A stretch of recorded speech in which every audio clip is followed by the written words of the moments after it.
ഒരു മനുഷ്യന്റെ പ്രാർത്ഥന എങ്ങനെയായിരിക്കണം? അറഅയ്തല്ലദീ യുകദ്ദിബു ബിദ്ദീൻ ഫദാലിക്കല്ലദീ യദ്ഉൽ യതീം വലാ യഹുല്ലു അലാ ത്വാമിൽ മിസ്കിൻ എന്ന് പറഞ്ഞ ശേഷം പറയുന്നുണ്ട് ഫവൈലുൽ ലിൽ മുസല്ലീൻ. നിസ്കരിക്കണം എന്നല്ല പറയുന്നത്, നിസ്കാരക്കാർക്ക് നാശം അല്ലെങ്കിൽ നരകം എന്നാണ് പറയുന്നത്.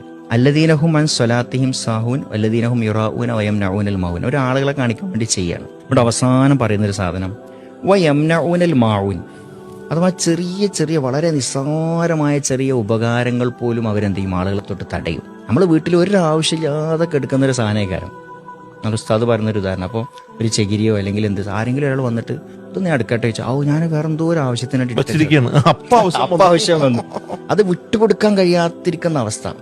പ്രകൃതിയും പ്രപഞ്ചം മുഴുവനും വിട്ടുകൊടുക്കുന്നതിന്റെ ഒരു ചാക്രികതയാണ്. നമ്മൾ ഓക്സിജൻ ശ്വസിക്കുന്നു, അതെവിടുന്ന ചെടികളുടേതാണ് അല്ലെ, അവര് പുറത്തു വിടുന്ന ഓക്സിജനാണ് നമ്മൾ കിട്ടുന്നത്, നമ്മുടെ കാർബൺ ഡൈ ഓക്സൈഡ്. ഈ ചാക്രികതയാണ്. അപ്പൊ ഇത് കൊടുക്കണം. ആ കൊടുക്കാത്ത ആരാധന അത് വേസ്റ്റ് ആണെന്നുള്ളതാണ്. അപ്പോൾ നിങ്ങൾ ചോദിച്ചൊരു സംഭവം അവരുടെ പ്രാർത്ഥനയാന്ന് എങ്ങനെയായിരിക്കണം എന്ന് വെച്ച് കഴിഞ്ഞാൽ, ഈ അപരോന്മുഖത്വം ഇല്ലാത്ത പ്രാർത്ഥന സ്വീകരിക്കപ്പെടില്ല എന്നുള്ളതാണ്. ഒരാളിൽ അപരോന്മുഖത്വം ഉണ്ടാക്കുന്ന പ്രാർത്ഥനകൾ സ്വീകരിക്കപ്പെടും. ഒരാൾ പ്രാർത്ഥിക്കുന്നത് ശരിയാണോ ഇല്ല എന്ന് അറിയണമെങ്കിൽ ഒറ്റ മാർഗതയേ ഉള്ളൂ. അയാൾ പാവപ്പെട്ടവരെ തടയൂല, ചെറിയ ഉപകാരങ്ങൾ കൊടുക്കുന്നതിനൊരു തടയൂല, വളരെ വിശാലമായിരിക്കും.